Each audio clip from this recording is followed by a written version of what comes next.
Okay, welcome in. I'm now going to continue my 32 and 32 series looking at the Pittsburgh Penguins. Last year they finished with a record of 38, 32, and 12. They had 88 points on the season. Their home and away record looked like this: 23, 14, and 4 at home, and 15, 18, and 8 on the road. So they were pretty decent at home. Unfortunately, they were not as successful on the road. So for the Pittsburgh Penguins, that after this past year, that would now make it two straight seasons where there has not been any postseason action. And it's a shame because I think they had a streak of like 17 years where they made it consistently from like '06 to 2022. It was a long time that there was always playoff action, and obviously they came away with 3 cups in that time. But unfortunately, the group is getting older, and it's hard to be that competitive for that long and that consistent. And now it's finally they're kind of showing their true colors, and it's not going to be easy if they want to make it back into the Sweet 16, if you want to say it. So they finished with the 14th. They finished with the 14th worst record in the NHL. So therefore, they would technically have the number 14 pick, but they would trade it with the Sharks and the Sabres. So basically, the Sabres ended up getting their pick, and they would select Konta Halanisius, a center out of Finland. So I will get on further down the list to see if Pittsburgh had a first round pick and where they were in that picking order. Okay, so let's take a look at the roster and we'll see who's still there and who has left the Steel City. So Noel Acciari has 2 years left to go on his contract. They have Ravis Andersons. They have signed Anthony Beauvillier. Emil Bemstrom is on this list, so he has re-signed with the Pittsburgh Penguins. Tristan Brose is also there. Michael Bunting is coming back. He has 2 years left to go on his deal after being acquired from the Hurricanes during last season. Jeff Carter has announced his retirement, so he is no longer a member of the Penguins. Sidney Crosby is coming into the last year of his deal. A lot of questions moving forward for Crosby are, will he re-sign with the Penguins? If they aren't successful this year, is there a possibility that he does get traded so they don't lose him for nothing if they're not able to come up with a solution and get him re-signed yet again? Lars Eller is coming back. He has a year left to go on his deal. Janskin Harkins is not on this list, so I don't think he's there. They have added Cody Glass and Kevin Hayes. Tanner Howe is there. Jimmy Huntington is there.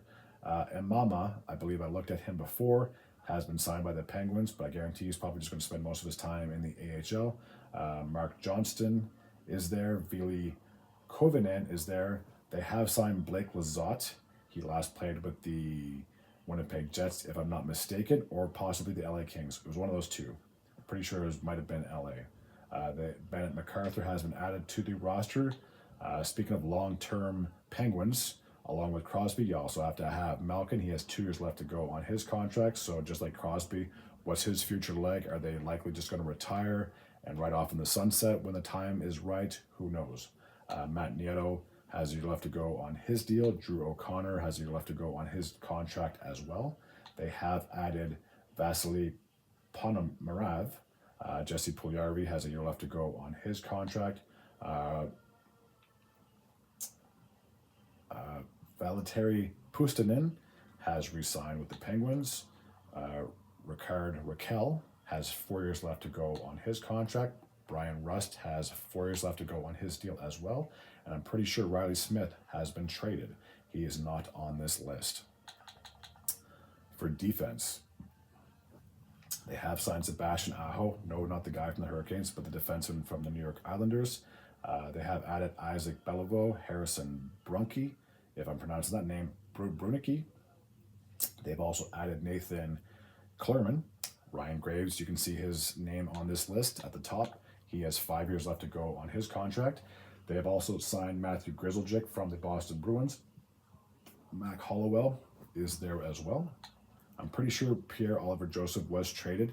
If I'm not mistaken, I think him and his brother Matthew Joseph now play for the Blues. I think that's where they went, and I'll get to those teams, or I'll get to the Blues here, I'm sure, at some point during this list, but I'm pretty sure he's left town.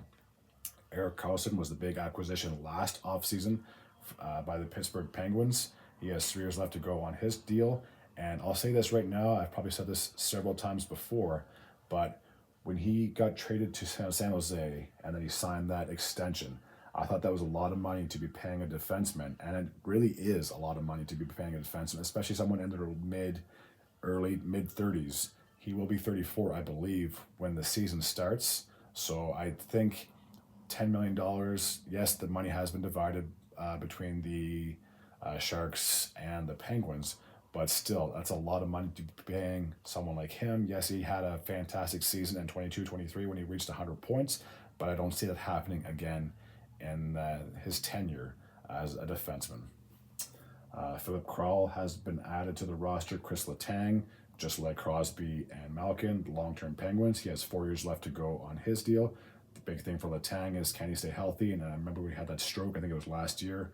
Everyone thought his career might be over, so I'm sure health is a major factor for Letang moving forward. John Ludwig has a year left to go on his contract. Marcus Pettersson has a year left to go on his deal.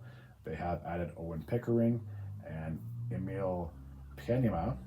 Ryan Shea has re-signed. He's coming back, and as is Jack St. Ivany. They are both coming back for the Pittsburgh Penguins. Now, when it comes to the goaltending situation, they have Taylor Gauthier, Tristan Jarry, he's on the screen, Philip Larson, Sergei Miroshov, and then Alex Nedeljkovic has re-signed with the Penguins. So both of those guys should be the goaltending tandem for the Penguins this upcoming year.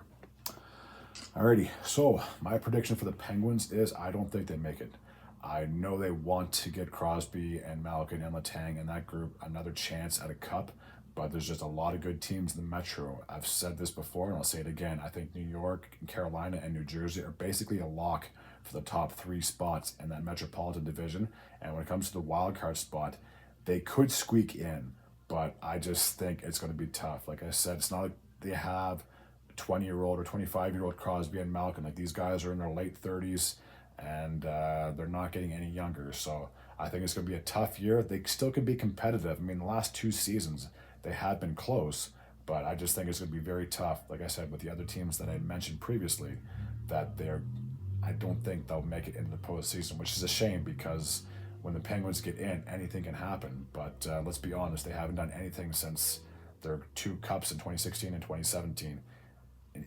I guess you could make an argument in 2018, they beat Philly in the first round, but then they lost to Washington. And then ever since then, they have not made it out of the first round. 2019, they lost to the Islanders. 2020, they lost to Montreal in the play-in round. 2021, they lost in the first round to, I believe, the Islanders again. And then in 2022, they would lose to the other New York team, the Rangers, in 7 games. So just because you make it in the playoffs doesn't mean you can make a whole lot of noise. And like I said, since they won those 2 cups in 2016 and 2017, they haven't done diddly squat once they have made it in. So even if they got to the playoffs this year, whoever they played in the first round, I think, could possibly beat them out. So it's a shame that these guys are getting older because they're very talented and very skilled. But again, one thing you can't argue with is father time. And unfortunately, I believe for the guys like Crosby and Malkin and Letang, it's definitely their careers are definitely winding down. So I'd be very shocked if the Penguins made the playoffs. I mean, they can. Just because I say they don't doesn't mean they won't, but I just don't think they're on paper that they're going to be able to make it in to that Elite 8 in the Eastern Conference.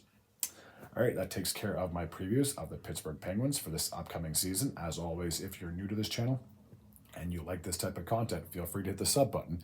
I'd be very grateful and very appreciative. Until next time, and as always, take care.